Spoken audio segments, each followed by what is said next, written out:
Welcome, ladies and gentlemen, to your Pan-African channel, Labeltv. My name is Georgina Piga, and you're watching the 7:30 newscast. Unfortunately, today there are no headlines, but let's directly move into politics with President Paul Kagame of Rwanda, who met Sudan's President Omar al-Bashir, and the two presidents have agreed to confront the International Criminal Court, ICC, accusing it of bias against African leaders. Gautier Pricheno tells us more. The agreement was reached at talks between the two countries held in Khartoum. President Kagame, who arrived in the Sudanese capital for a two-day visit, stressed that the African Union's position was against the ICC, stating that the continent's leaders were victims of its biased justice. We have also talked about the International Criminal Court, and I can say our position has been very clear, President Kagame emphasized as he was addressing the press. As for him, President Bashir congratulated Rwanda's position, which seeks to protect Sudan and other African nations from what he called the international agenda, adding that there should be better coordination between the African governments to implement the AU stance on the ICC. The ICC issued 2 arrest warrants against al-Bashir in 2009 and 2010 for alleged war crimes, crimes against humanity, and genocide committed in Darfur. He is the first sitting head of state charged by the Hague-based court since its inception in 2002. Sudan, which is not a state member of Rome Statute of the ICC, has been campaigning for an African withdrawal from the court. Rwanda is not a state party to the Tribunal of War Crimes, but has the obligation as a member of the United Nations to cooperate with the court. However, like many other African capitals, Kigali is critical to ICC and to its focus on Africa. From politics, we move directly to economy, where a new groundnut export tax was introduced in Senegal for the very first time in 2016, but was applied the very first time this 2017. Let's listen to the elements. The groundnut sector is essential for Senegal's agriculture that involves almost 60% of the peasants. The head of state Macky Sall therefore heard the calls of peanut professionals by introducing this tax in October 2016, where a kilo of shelled groundnut is 40 francs and a shelled groundnut is 15 francs. A decision to help the sector this year confirms that ambition of the president to develop the local sector to increase the capacity of oil mills is not yet relevant. Once again, on the continent, the quality raw material is for the moment largely transformed abroad. The Chinese export a large part of the production, leaving some farmers without seed for the following season. So the Council of Ministers, Macky Sall, has therefore requested the suspension of this export tax to bring Asian buyers back. The death of Kenyan Professor Callistus Juma, specialized in Africa's technology progress and development issues, on December 15th, has attracted a number of reactions around the world. Let's continue. Two very familiar products, mobile phones and coffee.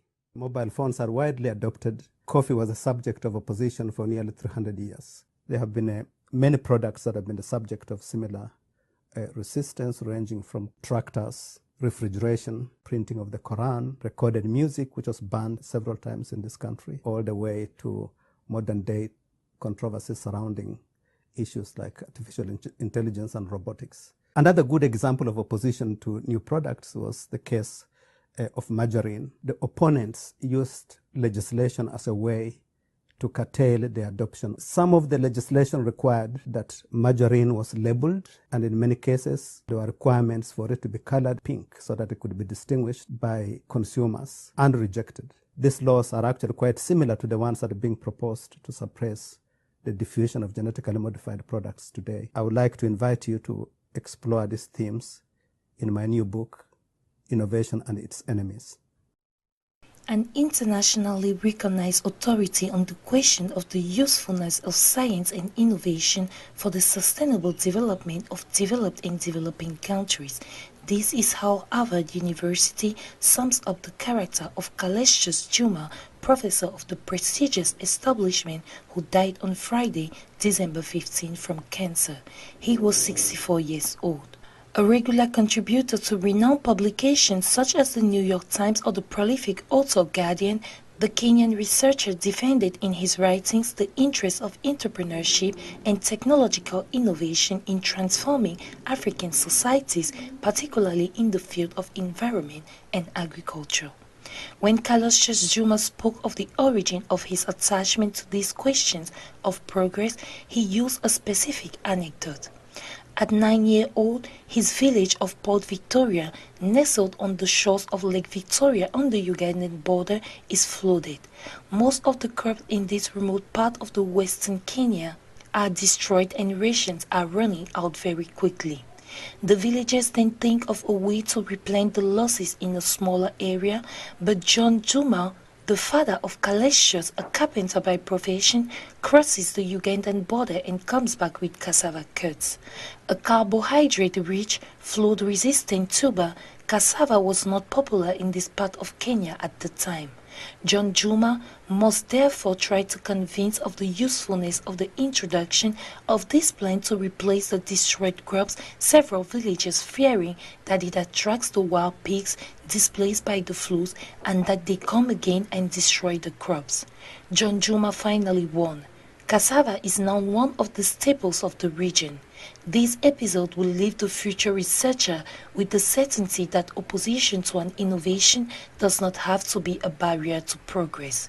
In sum, defender of biotechnology means, according to him, to transform the African agricultural potential in force of economic development. Cassius Juma has also attracted the wrath of activist anti-GMO, genetically modified organisms. A member of the executive committee of prestigious organizations such as the Aga Khan Foundation, Cassius Juma also co-chaired the African Union High-Level Group on Science, Technology and Innovation. He also founded the African Center for Technology Studies, a Nairobi-based NGO specializing in technology research and sustainable development. The announcement of his death triggered a wave of reactions from politicians, entrepreneurs, and alumni on social networks. Kenyan President Uhuru Kenyatta and his rival Raila Odinga have hailed one of Kenya's most eminent scholars. Rwandan President Paul Kagame, for his part, regretted the loss of, he said, one of our brightest minds dedicated to innovation, education, and prosperity of Africa. The Bill and Melinda Gates Foundation, which has funded several projects of the Kenyan professor, thanked an inexhaustible champion of economic and social development in Africa. We thank Eva Bala for that magnificent report. Let's go to the laying of the first stone of the second bridge to connect Cameroon to Chad after the Guili Bridge between Koseri and Jamina, including the localities of Yuga and Bongo, should take place in June 2018. Nike Bandong has the story in full. According to a aforementioned committee, work is quite advanced on all the technical files on the project, but the search for the necessary financing for the construction of this kind of infrastructure is still going on, particularly with the European Union and African Development Bank. The future bridge between Yagua and Bongor will cost about 92 billion CFA franc, on which 58% will be financed by the state of Cameroon against 42% for the Chadian state. This infrastructure is one of the major integrating projects currently underway in the CEMAC zone, along with the project to extend the Cameroonian railway to Chad or the construction of the Saint-Melima, also in Cameroon, road, as mentioned on the official website Invest in Cameroon. This project fits in perfectly with the spirit and letter of two of the EDB's 5 strategic priorities, which are integrating Africa and improving the quality of life of the people in Africa. According to Ousmane Doré, the Chief Executive Officer of the Pan-African Bank for Central Africa, the next bridge will unlock the economic potential of both regions, including timber, agriculture, and mining sectors in northern Cameroon and southern Chad. In addition, in the face of the terrorist threat, especially Boko Haram, the next infrastructure should make it possible to secure more goods and people. All in all, to make this building more efficient, several other infrastructure will accompany its construction, as the asphalting on the 14 kilometers road between the Cameroonian city of Yagua and Logone River, then the revitalization of a stretch of equivalent distance on the Chadian side to the city of Bongor, as well as the rehabilitation of several socioeconomic infrastructure. As you all know, we are in the month of Christmas. Before December 25th, children from nursery and primary schools are taking active part in Christmas tree ceremonies. A celebration gives root to the sharing of gifts, as you can watch in the following report compiled our correspondent Elise Kenimbini. Sounds of merries were at the center of celebrations marking Christmas tree, a festive mood witnessed all along the week in orphanages, hospitals, enterprises, and in nursery and primary schools of Yaoundé, the nation's capital.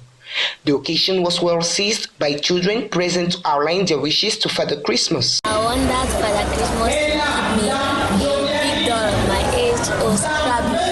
I'm expecting him to give me a phone and a car. While some children address their wishes to Father Christmas, others make plans with friends and families to feast on December 25. On Christmas Day, I would like to go to church, come back, enjoy with my parents. I'll go with my mother after she will say that I'll go somewhere. After I'll go somewhere with her. As Christmas Day is already knocking on the doors, children feel the fever coupled with the anxiety to feast the D-Day. N'Djamena is known as the capital of Chad, which has been living for 2 days at the pace of the 11th Jamvi festival. Let's get the news in full. Pour nous et brisa de barrières. Je m'interroge à chaque fois si mes mots, mes paroles seront comme celles de Mandela. This year is a year atmosphere of crisis that is held, but brings together several artists at the end of the year to celebrate creation through training, but also to reward the best works. On the sidelines of festivities, the artists are trained in entrepreneurship and administration of culture, as Manisa Doya, director of the festival, who explains, for us it is to get young people to know exactly how to surround themselves. This is to ensure that the Chadian artist is surrounded by all the administrative communication mechanism he needs to truly manage his career. The 11th edition of Jamvi Festival is held in a difficult economic content, but for most artists, even without money, it is necessary to put the joy in the heart. A crisis that is general in this country doesn't mean that even if there's no money, that the artist should remain on the sidelines of this event. So the biggest part of our participation was very moral, says Gas David, a musician who just finished his performance a couple of days ago. The public of N'Djamena will have the right to 3 days of concert. Then the city of Kuruma in the south of Chad will host the festival for concerts until Christmas. Non, que tu sois enfant, papa ou tonton, on m'a envoyé pour déclamer ceci, et je pense bien que c'est ici. Jadis, on est marié par la Medgim's Daju Junasugala is 26 years old and has made his name famous in just a few months by singing love and heartbreak songs. Let's see. Aujourd'hui je suis fatigué, je t'ai regardé dormir. Et si ma voix peut t'apaiser, je chanterai pour toi toute la nuit. Daju Junasugala is well known as a musical artist, but wasn't born under a lucky star, but was instead born under a constellation of stars, such as his father Jujana, who originated from Congo and is a rumba tenor. Danju was born in a family of 15 children, which has several singers. This young man of 26 years old grows mostly in the shadow of a certain Master Gims, who is 5 years older than him. Danju used to accompany his brother to the studio, then decided by accident to make a career in music, which led to the success of breaking into the hearts of young ladies. Today, more than 52 million viewers on YouTube convinces him that he never made a mistake. The pretty boy becomes a boy band all by himself, who sings about love, his joys, and his failures to a feminine public. The family circle no doubt counted again with, in addition to male figures in voice and gold records, a mother fan of religious music. I grew up with rappers. I have a certain credibility on this side. We can make sounds together without being ashamed. Smiles, the artist who claims to have 250 sounds in reserve for future albums. Je l'ai promis à ton papa, je vais prendre soin de sa fille. Tu fais partie de ma famille, Dieu sait combien j'aime ma famille. S'ils te demandent, c'est qu'ils sont curieux. S'ils te redemandent, c'est qu'ils sont envieux. The 2022 Commonwealth Games will take place in Birmingham, and this statement was declared by the head of head of institution. Gautier Perchano tells us more in sports. Birmingham has been announced as host of the 2022 Commonwealth Games. The head of the Commonwealth Games Federation, in short, CGF, Louise Martin, made the announcement at a school for 11 to 16-year-olds in the Midlands city. The announcement read, "It is my great pleasure to announce that the host of the 2022 Commonwealth Games will be Birmingham.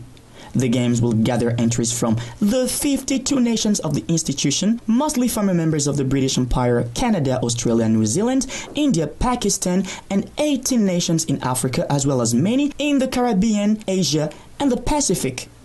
The 2022 edition of the Games has been difficult to organize. As a matter of fact, Durban, South Africa was originally awarded the Games in 2015, but being stripped of the event in March because it failed to meet promises contained in its bid.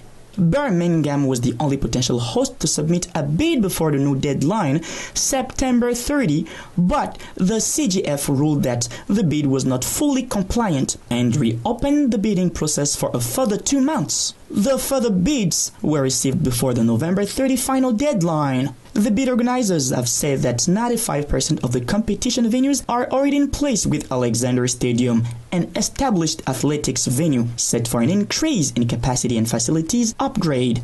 The only new venue proposed in Birmingham's bid is the Sandwell Aquatics Center, which will host swimming, para-swimming, and diving.